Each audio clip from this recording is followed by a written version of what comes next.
আল্লাহর কোরআন, ইয়াউমা নাদউ কুল্লা উনাসিম বিইমামিহিম ফামান উতিয়া কিতাবাহু বিয়ামিনিহি ফাউলাইকা ইয়াকরাউনা কিতাবাহুম ওয়ালা ইজলামুনা ফাতিলা। সূরা বনী ইসরাইল। আপনি হাফেজ নাকি? আরে সুবহানাল্লাহ, আলহামদুলিল্লাহ, হাফেজ মানুষ। আল্লাহ সূরা বনী ইসরাইল না, সূরা বনী ইসরাইলের আয়াত। আল্লাহ বলেন সেদিন স্মরণ করো, সেই দিনের, যেই দিন, কোন দিন? মনে রাখবেন, কোন দিন? কিয়ামতের দিন, বিচার দিবসের দিন। ওই দিন আল্লাহ প্রত্যেকটা দলের নেতা সহ ডাক দেবে, ইমাম সহ ডাক দেবে। ইমাম মানে কি? ইমাম মানে নেতা। আল্লাহ পাক ওই দিন সকল মানুষদেরকে ইমাম সহ ডাক দেবে, নেতা সহ ডাক দেবে। যে যেই কোয়ালিটির নেতার সাথে চলেছেন, উঠেছেন, বসেছেন, আপনাকে ওই নেতার সঙ্গে আল্লাহ কিয়ামতে ডাক দেবেন, অসো। এইবার আল্লাহর সামনে যখন যাবে, আল্লাহ আমল নামা হাতে তুলে দেবে। ইয়াকরাউনা কিতাবাহুম, পড়ো তোমার আমল নামা। ইকরা কিতাবাক, পড়ো তোমার আমল নামা। কাফা বিনাফসিকাল ইয়াউমা আলাইকা হাসিবা, তোমার আমল নামা পড়ার জন্য তুমি যথেষ্ট। আল্লাহ যখন আমল নামা হাতের মধ্যে তুলে দেবেন, ভালো করে খেয়াল করবেন, আপনি যেই কোয়ালিটির নেতার সাথে চলেছেন, সেই কোয়ালিটির নেতার সাথে কিন্তু কিয়ামতে উঠবেন। নেতাও থাকবে, কর্মীও থাকবে। নেতা যদি ভালো হয়, আমল কি খারাপ হবে? কথা কন, কথা কন। নেতা যদি ভালো হয়, আমলও, আর নেতা যদি খারাপ হয়, আমলও। এখন আসেন, নেতা যদি ভালো হয়, বান্দার আমল নামার মধ্যে দারসুল কোরআন থাকবে, দারসুল হাদিস থাকবে, ইসলামী সাহিত্য থাকবে, মানুষকে দ্বীনের দাওয়াত, এগুলো তার আমল নামায় থাকবে। আর নেতা যদি খারাপ হয়, সুদ খাওয়া, ঘুষ খাওয়া, চাঁদাবাজি, এরে ধর, ওরে মার, এরে মামলা, ওরে হামলা, এরে বাড়ি ছাড়া কর, ঘর ছাড়া কর। এইবার আমল যাদের খারাপ হবে, আল্লাহ বলবে ফেরেশতারা এদেরকে গ্রেফতার কর। আল্লাহর অর্ডারে ফেরেশতাদেরকে অর্ডার দিবেন,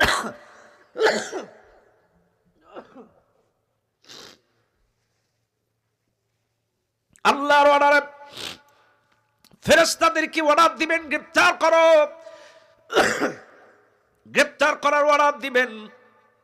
এইবার ওই সকল 2 নম্বর মানুষ, ওই যে অসৎ সঙ্গে ছিল, খারাপ নেতার সাথে ছিল, খারাপ মানুষের সাথে ছিল, এই জন্য তার আমল নামাও খারাপ। কারণ যার মধ্যে ঈমান নাই, যার মধ্যে কোরআন নাই, হাদিস নাই, এই লোকটা তো আপনাকে নামাজের, কোরআনের, হজের দাওয়াত দিবে না। কাজে ও যেই যেই দাওয়াত, যেই যেই কাজে আপনাকে পাঠাইছে, সেই আমল নামা আপনার আমল নামায় থাকার কারণে আল্লাহ বলবে গ্রেপ্তার কর। ফেরেশতারা যখন পাকড়াও করবে, এইবার এই কর্মীগুলো সেদিন আল্লাহর সামনে বলবেন, আল্লাহ আমাদের কিছু কথা আছে। কি কথা?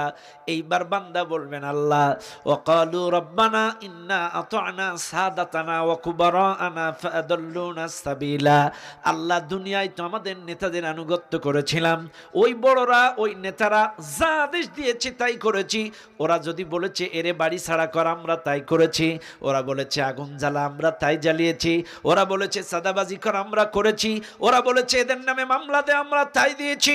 ওরা যা অর্ডার দিয়েছি তাই করেছি। আবারও বলছি, যদি নেতা ভালো আদেশ দেয়, সেটাও বলবে আল্লাহ আমার নেতা আমাকে নামাজের আদেশ দিয়েছে, রোজার আদেশ দিয়েছে, হজের আদেশ দিয়েছে, দারসুল কোরআন শুনিয়েছে, সেটাও আপনার আমলনামায় থাকবে। আর নেতা যদি এরে মার, ওরে ধর, এর বাড়ি ছাড়া কর, এটা যদি আমলনামায় থাকে, সেটাও আপনি পড়বেন।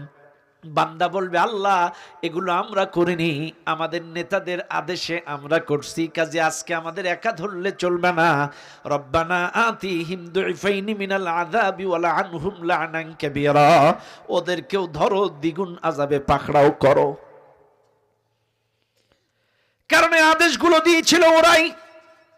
এর মার, এর বাড়ি ছাড়া কর, এর ঘর ছাড়া কর, এর বাড়ি আগুন জ্বালা, সাদাবাজি কর, এর নামের তালিকা থানায় জমা দে। আদেশগুলো দিছে কে? এ কথা কোন কে দিছে? সেদিন নেতাও পাকড়াও হবে, কর্মীও পাকড়াও হবে। এর বাস্তব উজ্জ্বল দৃষ্টান্ত আমাদের আনিসুল হক কাকুকে যখন নৌকা থেকে গ্রেপ্তার করলো বর্ডার সাইডে। আনিস কাকু তুই একাই, কিন্তু আনিস কাকু বলে ওহো আমি একা যাব না, আমি তো সাধারণ সদস্য, ওই দরবেশ হলো নির্বাহী সদস্য। কথা কয় না? কেন আমরা ছিলাম সাধারণ সদস্য, দরবেশ নির্বাহী সদস্য, খালি ওটারও ধরত।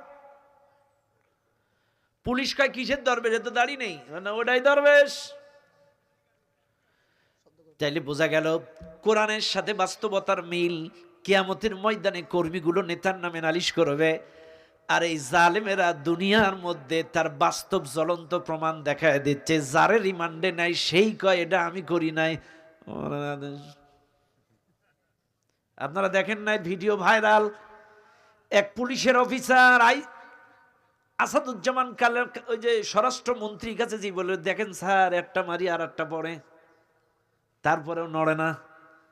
কথা কয় না? ভাইরাল হয়েছিল না? চাইলে আদেশগুলো দিছে কারা?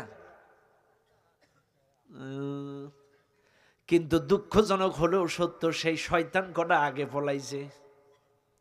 এই কটারে ধরতে পারল না, নাকি ছেড়ে দিল ডাল মে কুছ কালা হে। কথা এই মামু কটা ধরা খায়নি, ছোট ছোট কটা ধরা খাইছে। এই মামু কটারও ধরার দরকার ছিল। ঠিক আছে না নাই? বাইরা আমার, কথা বলে যাই, লক্ষ্য করুন। চাইলে আল্লাহ পাক বলেন লড়াই করো কার রাস্তায়? কার রাস্তায়? আল্লাহর রাস্তা কোনটা পাইছেন তো? আল্লাহর কোরআনের রাস্তা। এই কোরআনের নীতিমালা, এই কোরআনের রুলস, এই কোরআনের রেজলিউশন, এই কোরআনের সংবিধান, এই সংবিধানটাই কায়েম করা লাগবে। কারণ মনে রাখবেন, আপনি তাবলিগ হতে পারেন, আপনি চরমনায় হতে পারেন, আপনি ফুরফুরা হতে পারেন, আমি মনোয়ার, উনি কি নাম, কি বেলাল, উনি বেলাল, আহ কি সুন্দর নাম, বেলাল ভাই। চাইলে সবাই ওয়াজ করছে, আমার আগে আলী আসগার ভাই ওয়াজ করেছে। চাইলে ওয়াজ করে সমাজ থেকে সুদ ঘুষ জেনাবে বিচার বন্ধ হবে না যতক্ষণ আল্লাহর আইনটা কায়েম করতে না পারবেন।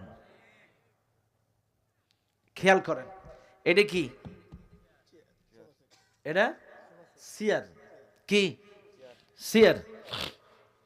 ইউনুস কাকুরটাও সিয়ার, দুইটাই কিন্তু সিয়ার।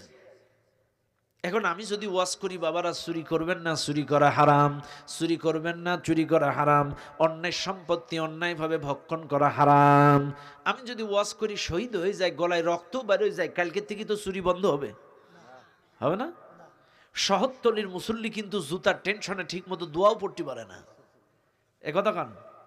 শহরে যাদের বাড়ি আছে, শহর মসজিদে নামাজ পড়তে যে জুতার টেনশনে।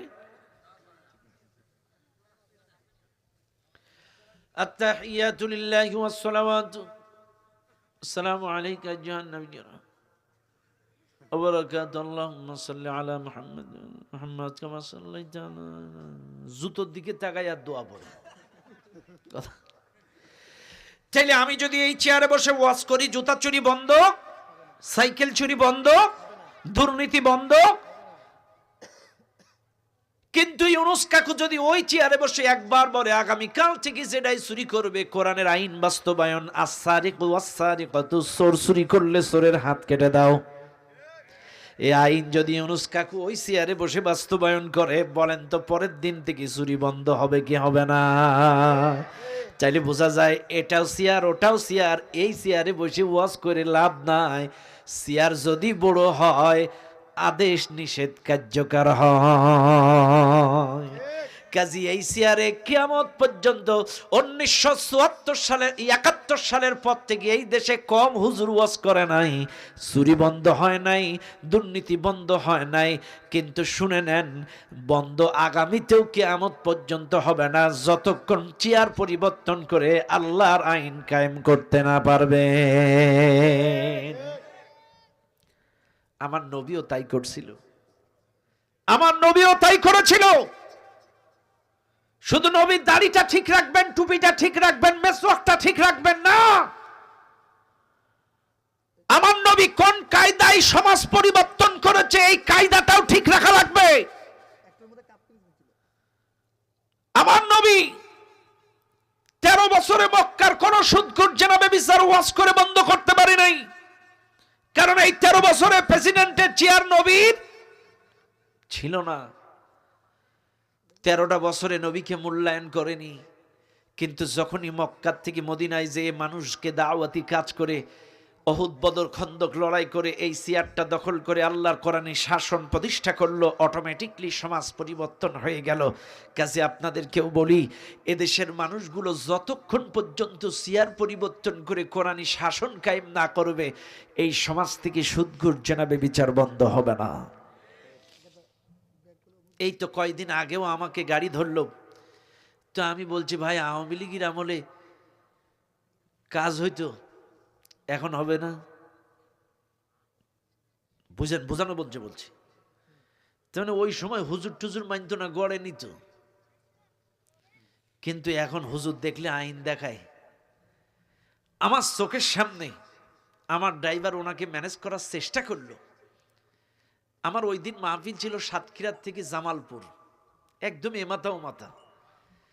এখন মাগুরার থেকে আমার একটা ওভার স্পিড 80, তার মানে 80 স্পিড চলার কথা, সেখানে আমার 7 বেশি। ওরা বাগানের থেকে পুট করে সে ছবি তুলে ফেলছে। এখন আমার ওভার স্পিডের মামলা একটা দিয়ে দিলাম 2500 টাকার। আমার ড্রাইভার অবশ্য ম্যানেজ করার চেষ্টা করছে। এখন আমাদেরকে আইন শিখাচ্ছে যে এই টাকা সব সরকারি খাতায় জমা হচ্ছে। ওমা, ওই দিক থেকে দেখি অন্য পুলিশেরা অন্য পিক আপ ভ্যানের কাছ থেকে নিয়ে ছেড়ে দিচ্ছে। আমারে মামলা দিয়ে দিল। আর ওদের কাজে মনে রাখবেন, আমরা শুধু এই জালেমদের দোষ দেই যে এরাই টাকা পাচার করেছে, কিন্তু বিশ্বাস করেন এরা যতটা খাইছে সেম টাকা এদেশের মামুরাও খাইছে। এগুলো আপনাদের চোখে ধরছে না, বা এগুলো লোক কথাও বলছে না। এই যে দেখছেন না, কয়দিন আগে এক সচিবের বাড়ি